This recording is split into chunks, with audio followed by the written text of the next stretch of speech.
तो पाकिस्तान का सच पूरी दुनिया जानती है कि कैसे वहां लोगों के मौलिक अधिकारों को कुचला जाता है और कैसे कट्टरपंथी लोगों पर धर्म परिवर्तन के लिए दबाव बनाया जाता है। और एक सच ये भी है कि पाकिस्तान में अल्पसंख्यकों को डराया जाता है, धमकाया जाता है, धर्म परिवर्तन करवाया जाता है। ऐसा ना करने वाले अल्पसंख्यकों के साथ गलत बर्ताव भी किया जाता है। और असलियत खुद पाकिस्तान सरकार की एक ऐसी ही रिपोर्ट से सामने आई है जो बताती है कि पाकिस्तान में हिंदू सुरक्षित नहीं है।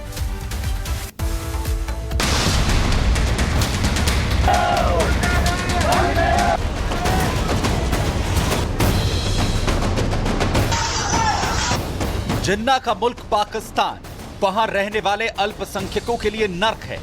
ये आरोप वहां से जान बचाकर भागने वाले हिंदू हमेशा लगाते रहे हैं। लेकिन अब पाकिस्तान सरकार की खुद की एक ऐसी रिपोर्ट आई है जिसने खुद आतंकिस्तान को ही बेनकाब कर दिया है। रिपोर्ट के मुताबिक पाकिस्तान सरकार और वहां की सेना अल्पसंख्यकों की रक्षा करने में नाकाम साबित हो रहे हैं।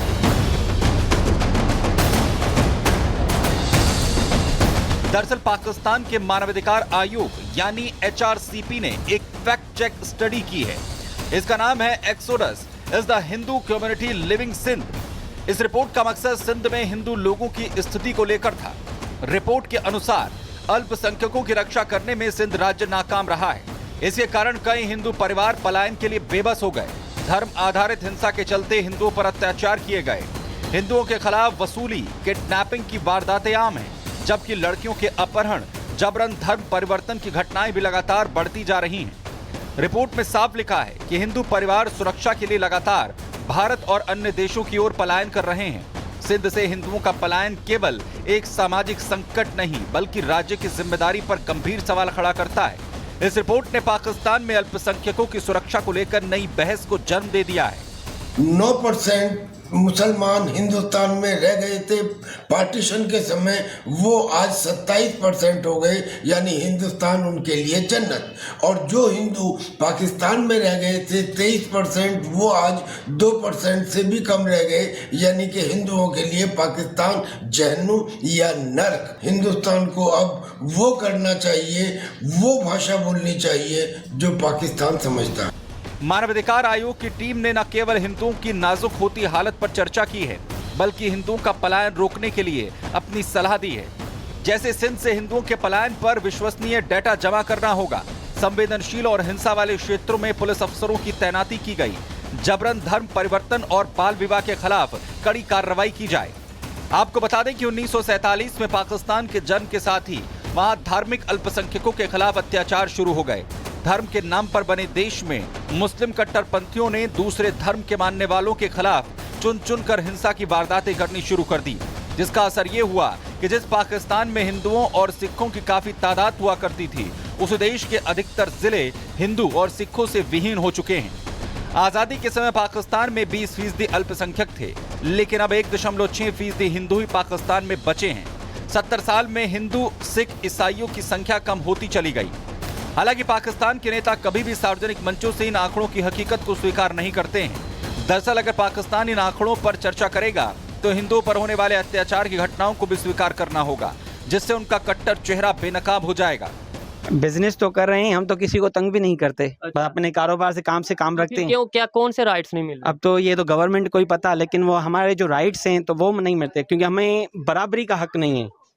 माइनॉरिटी और मेजॉरिटी में जो फर्क है ना, तो हम माइनॉरिटी को माइनॉरिटी समझा जाता है। कोई हमारी बच्ची वगैरह कोई उठा के जाता है तो उसका कोई क्लेम ही नहीं करता, नहीं कोई FIR, नहीं कोई लाइन एंड ऑर्डर। गुनहगार को सजा मिले और जो सच्चे हैं उनको राइट मिले, कब तक ये मंदिर हमारे इस तरह खंडर बन के पड़ा रहेगा? ये पूरी दुनिया में इस वक्त जो है ना, पाकिस्तान की जो है ना एक इमेज खराब हो रही है। आजादी के बाद से ही पाकिस्तान की सत्ता पर मौलवियों का दबदबा रहा है, जिसका असर आज दिख रहा है। विकास के हर क्षेत्र में पिछड़ने वाला पाकिस्तान कट्टरता में नया मुकाम हासिल कर चुका है। कुल मिलाकर पाकिस्तान शुद्ध रूप से एक कट्टर मुस्लिम स्टेट बन चुका है, जहां गैर मुस्लिमों के लिए कोई जगह नहीं है। Bureau report, Republic Bharat. तो पाकिस्तान में हालात क्या है वो आपने देख लिए कि 23% कभी आबादी हुआ करती थी, वो सीधे गिरकर 2% हो गई है। और इसके पीछे की वजह क्या है? कट्टरपंथी वहां के लोगों से, यानी हिंदू लोगों से कहते हैं या तो धर्म परिवर्तन करो या छोड़ करके चले जाओ हमारे देश को। अब वहां क्यों हिंदू छोड़ करके चले गए उनके देश को या धर्म परिवर्तन कर लिया, उसके पीछे की वजह जान लीजिए। क्योंकि धर्म के नाम पर वहां पर अत्याचार किया जाता है, मारा जाता है, डराया जाता है, धमकाया जाता है, सामाजिक भेदभाव उनके द्वारा किया जाता है और इसी के साथ सरकारी नौकरी में जगह नहीं मिलती है। आपने सुना कि किस तरीके से वहां जो कामकाज करने वाले लोग हैं वो कह रहे हैं कि उन्हें बराबरी का दर्जा नहीं दिया जाता उनके देश में, सिर्फ छोटे मोटे काम कर सकते हैं। हिंदुओं पर धर्म परिवर्तन का दबाव बनाया जाता है और यही वजह है कि वहां जो आबादी थी वो गिर करके सीधे 2% हो गई है। कारोबार जो लोग करते हैं उनसे वसूली की जाती है, ये खतरा भी वहां पर लगातार बना रहता है और डर की वजह से वहां पर लोग अपना हिंदू नाम तक रखने से कांपते हैं। लड़कियों को किडनैप करने की जो वारदातें हैं वो आए दिन होती रहती है और ऐसी खबरें वहां से आती भी रहती हैं। और अब बात करेंगे बांग्लादेश की। बांग्लादेश के शीर्ष पर विराजित हुए यानी बैठे हुए यूनुस अब कभी भी औंधे मुंह गिर सकते हैं। हम ऐसा क्यों कह रहे हैं, बताते हैं।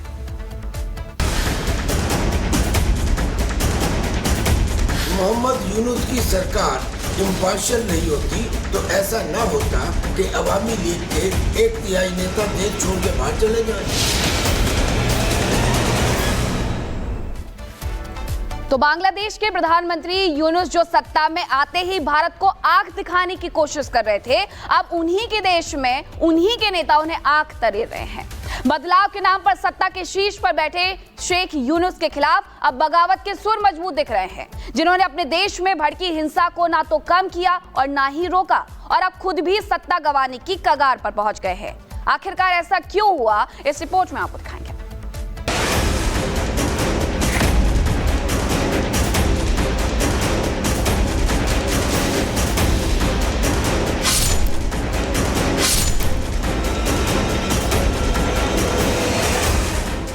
फिर शुरू हुआ सत्ता का खेल। यूनुस के खिलाफ भी बगावत की आवाज हुई बुलंद। बदलाव के नाम पर बांग्लादेश की सत्ता की मलाई खा रहे शेख यूनुस के खिलाफ अब उन्हीं के साथ ही बगावत करने के मूड में आ गए हैं। सत्ता हासिल करने के बाद यूनुस ने खुद को मजबूत करने के लिए कट्टरता का कार्ड चला, हिंदुओं पर अत्याचार कराए, पाकिस्तान से पिंगे बढ़ाई, भारत से दुश्मनी की, लेकिन आखिरकार सत्ता पर बने रहने के उनके सारे हथकंडे 6 महीने में ही फेल होने शुरू हो गए। अगर मोहम्मद यूनुस की सरकार इम्पार्शियल नहीं होती तो ऐसा ना होता कि अवामी लीग के 1/3 नेता देश छोड़ के बाहर चले जाएं, 1/3 नेता अरेस्ट कर लिए जाएं, 1/3 नेता अंडरग्राउंड हो जाएं। यही बात तो अब बीएनपी पार्टी के सेक्रेटरी जनरल जनाब मोहम्मद आलमगीर कह रहे हैं। वो ये कह रहे हैं कि मोहम्मद यूनुस की सरकार पार्शियल है, लिहाजा अगर इलेक्शंस कराए जाते हैं तो उस समय एक न्यूट्रल गवर्नमेंट